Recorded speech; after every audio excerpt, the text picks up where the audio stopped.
President, ministers, ambassadors, dear colleagues, welcome to our meeting on building on progress to restore security in Haiti. I would now offer the floor to Secretary of State Antony Blinken for his opening remarks. Brian, thank you very much, and good afternoon, colleagues. Very good to be with you today, and thank you for joining us. Thank you also for standing with Haiti, for standing with the Haitian people.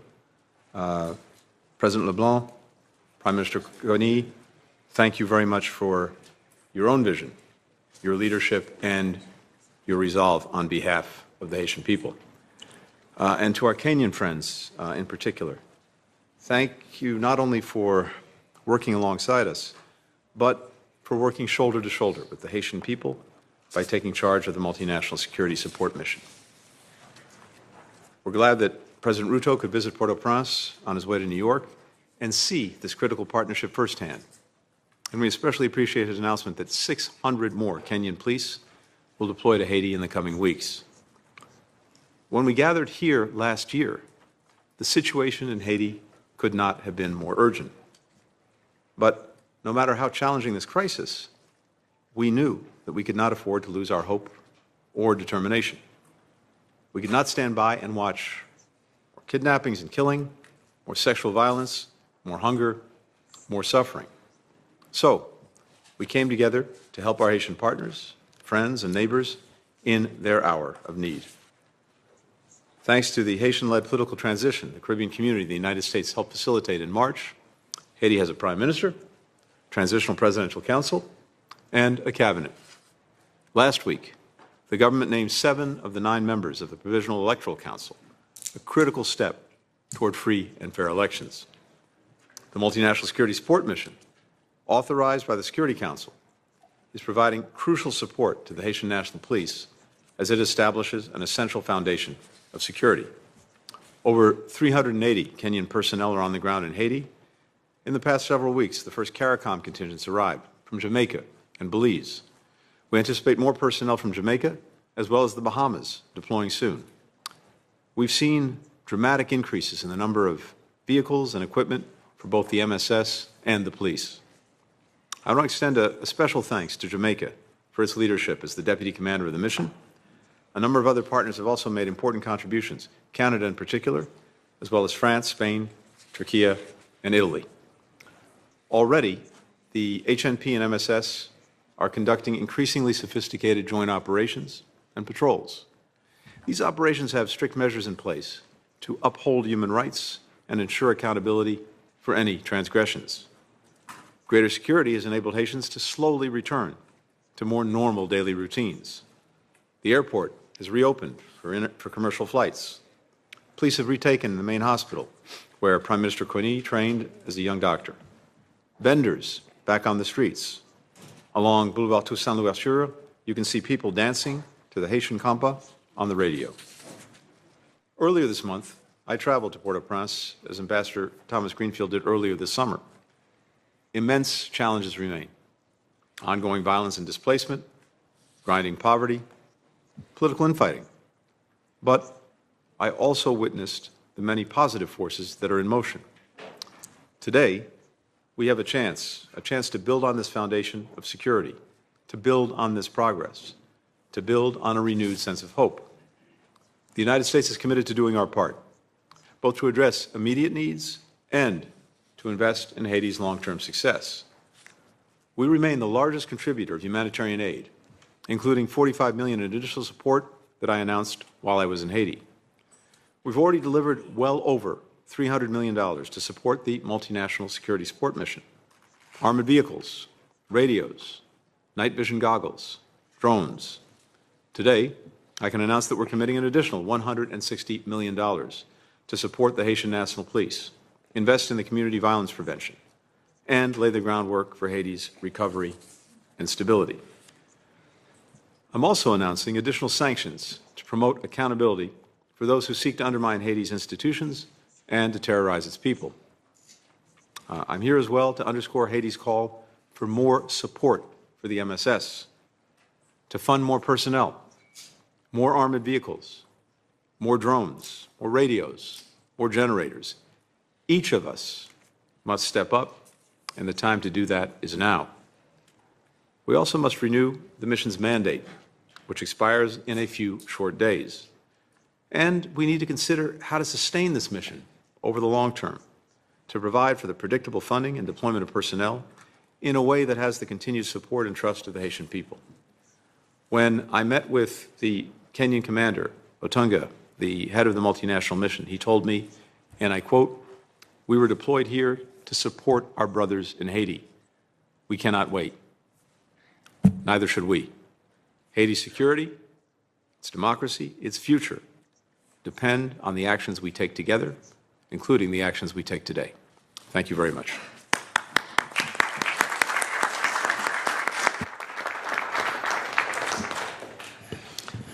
And now from Haiti, the President of the Transitional Presidential Council, Dr. Edgar LeBlanc Phil. Monsieur le Président.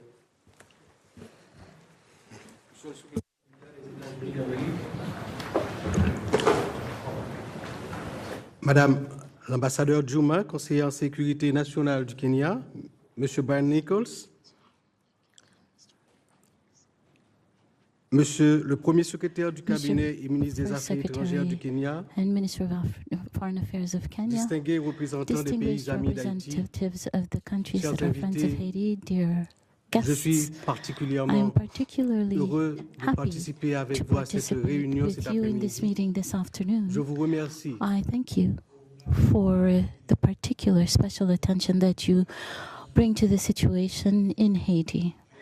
Haiti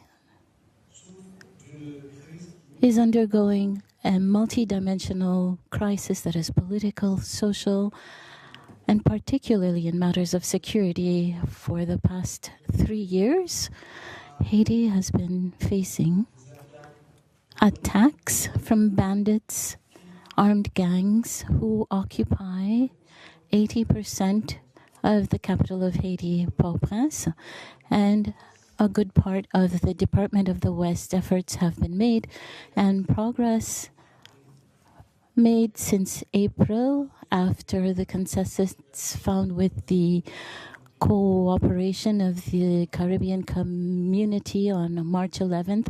We were able to create a transitional presidential council. We chose a prime minister. We have a national government in place. And despite our differences, we've been able to work to put in place recently a committee, a provisional electoral council. We need only 2 more to complete that council, and measures have already been taken to create the committee that will ensure the national conference that will help us to reform the constitution, that will lead to democratic elections that shall take place at the end of 2025, so that at the beginning of the year 2026 we are able to pass power to a democratically elected government. This will not be able to be done unless we arrive to deal with the issues of security, thanks to the international community and particularly with the support of Kenya, who leads the MMS. Efforts have been made in that direction, and indeed we can hope that we will be able to organize elections to the extent that this mission can be reinforced with funds estimated for its deployment.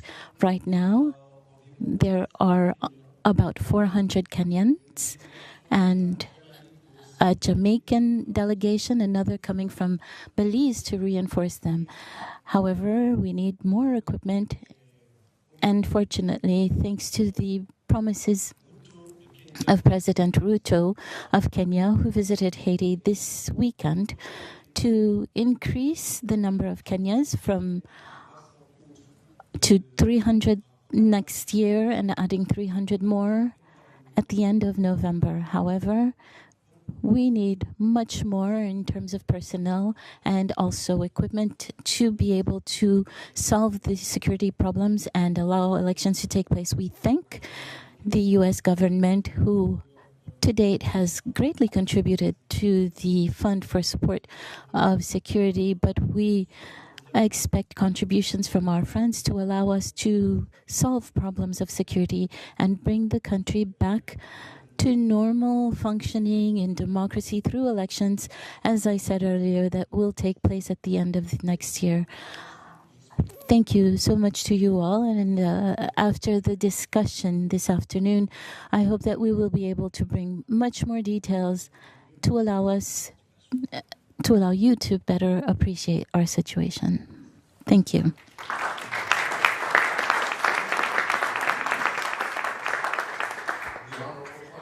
L'honorable Premier ministre d'Haïti, le docteur Gary Coney. Excellency, Mr. Secretary of State, Mr. President, dear friends and colleagues, let me reaffirm the words of the President. I think we're making very, very good progress. And I want to express my gratitude first and foremost to our brothers and sisters from Kenya and Jamaica who have deployed in a very impressive way. They have not waited to be at full capacity. They felt the need and they immediately began to work with the police force to see how they can find solutions that can relieve the pain and suffering of the Haitian people. We meet every Saturday evening with the command. We've been in patrols with them. We've seen them train together. The level of commitment and the level of engagement has been extremely impressive. And you can feel if even slow improvements in the streets of Port-au-Prince, but most important, you're starting to see hope again, and I think that's extremely, extremely encouraging.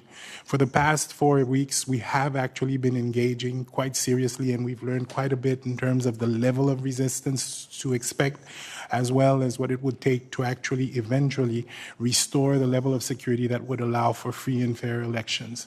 And while there is no doubt that the level of commitment of the Haitian police right now, supported by our brothers and sisters, will prove to provide us a level of stability, we're nowhere near winning this. And the simple reality is we don't without your help. There is a sense of urgency because the Haitian people are watching this with cautious optimism. They're really hoping to see clear results, but more than 600,000 of them are living in camps. Half the population is food insecure. Most 25% of our cadres have left the country. This is a very serious situation that requires urgent support, and it's very, very important that we all come together to make sure the police and the multinational force have the resources that is required for us to intervene in the most effective and urgent way possible. We worry that without the urgent implication of everyone to support this effort, we will lose the little success that we've been able to obtain at a very large price. I visit the police every time they're wounded. We're having about 2 police officers wounded every week and about 1 death on average per week linked to that engagement, which is quite a bit. The police force right now is under-equipped to be able to handle this and will need further support and help and accompaniment if we're to be successful. We're facing a major danger right now because the port, which is where the essential source of funding for the country remains, is under serious attack. And as you can understand, when we move our assets to operations, it's sometimes very difficult to redeploy to new areas that are exposed and exploited by the gangs. And because of the limitations we have, the time and the investment it takes to be able to do this creates new pockets of vulnerability that we are completely unable to support in an effective way. Now, Haiti has been extremely lucky so far because the rest of the country, the 8 departments, have remained relatively stable. But what we've been seeing over the past two or 3 weeks is that as we engage in these controlled territories, the gangs flee and tend to attack us in new spots. Because the north and the southern roads are blocked, it's almost impossible for their police to intervene in time. They have to use innovative ideas and instruments and systems to be able to make sure they're able to provide the support and protection to populations that are outside the metropolitan area. I want to give you very practical examples. We have now about 166 SWAT, which is our most sophisticated elite group of police that intervene in this circumstance. They're largely overstretched. We're deploying and redeploying them. We do not have the capacity to ensure consolidation, even when we're able to be successful in operations. So this will require the added support of the rest of the mission. And the promise of about 1,500 by November is a definite must for us to continue to not just address the gang situation, but to certainly make sure that the Haitian people feel that there is consistent progress and there's reason for them to hope and wait. What will inevitably happen if we don't act now is that politics will get into this, new pressures will form on the transitional government, and the little stability we have will quickly become threatened with the added problem of the instability in governance that I think would make it extremely difficult for us to move on the electoral agenda very quickly. The good news is that we now have an electoral council, but we've already begun, more than that, we've already begun to have serious reflections on how we get the political agenda done. We think it's completely feasible, doable. We have a good understanding of a calendar that we're going to put in place. The government has already invested about $45 million, and by October we'll have $70 million of Haiti money invested in the electoral process, which is about half of what we think we'll need to be able to have a referendum on the Constitution by February and then elections by November. And we're quite confident with the assistance of our partners that we can do this, even though we know that we will not have the highest level of security, but we think we can work around that. We've invested a lot of time in thinking through the different scenarios and how we can move forward on it, but I'm here to say on behalf of the Haitian people, it does not happen. It does not happen if we do not keep our commitment first to fully supporting the MSS so that it can be fully deployed, and eventually we have a real serious discussion about the level and the extent of support that will be required for us to cover the whole 27,000 square kilometers in a period that's usually highly tense during the electoral process. Again, thank you so much for being here today, and we look forward to your discussions and feedback.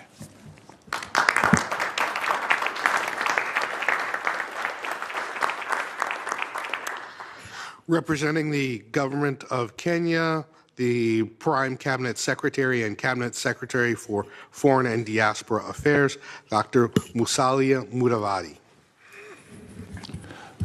Thank you, Secretary Antony Blinken, for convening this timely discussion on the progress to restore security in Haiti, a country that is dear to my President William Ruto and Kenyans in general.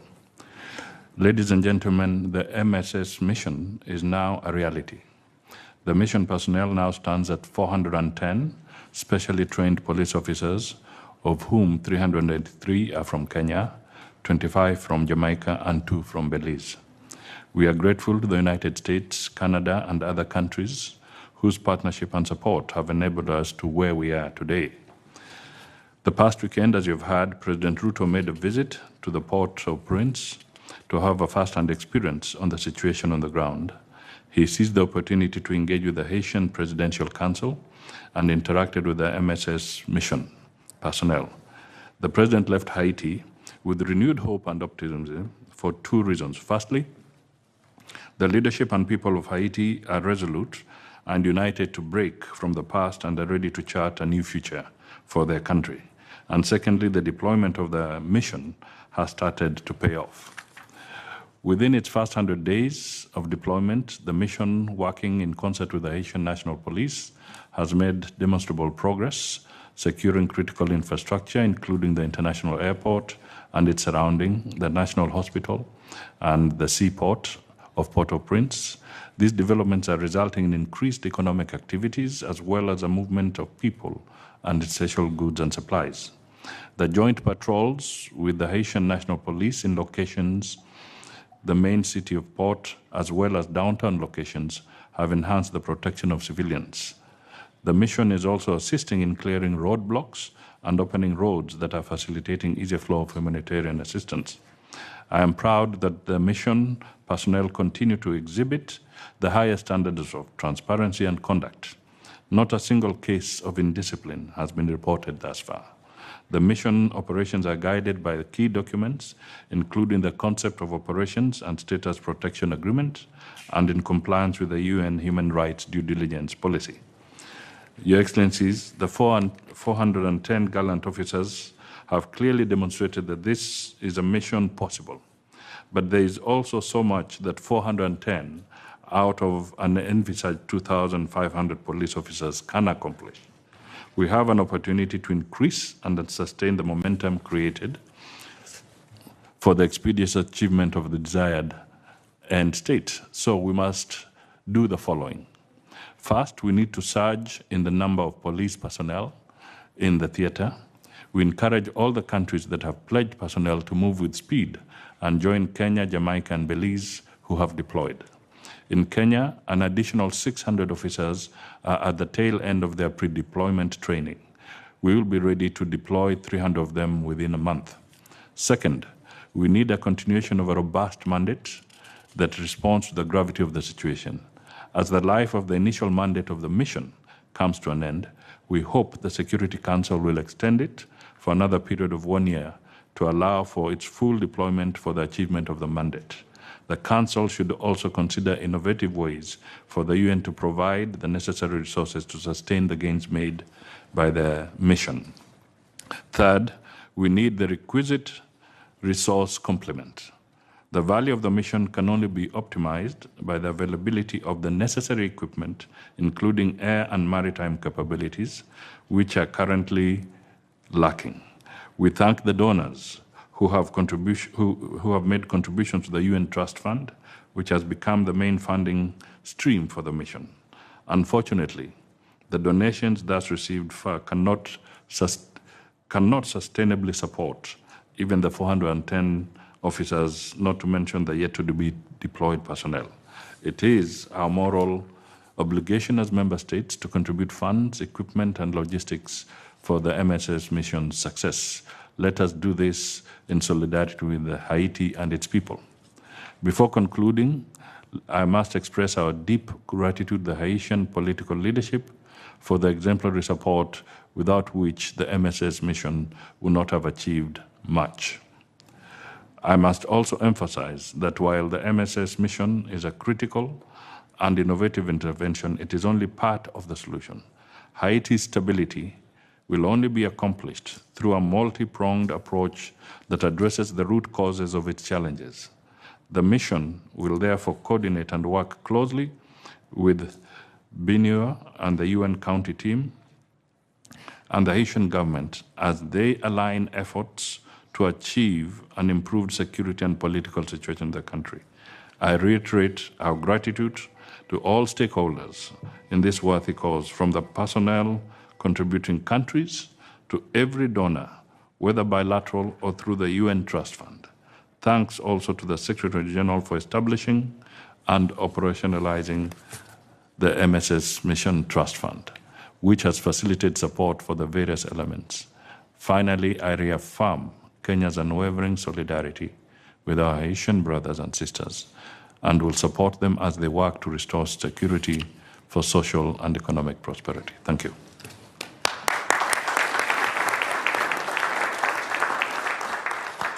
And now I would ask that members of the press withdraw.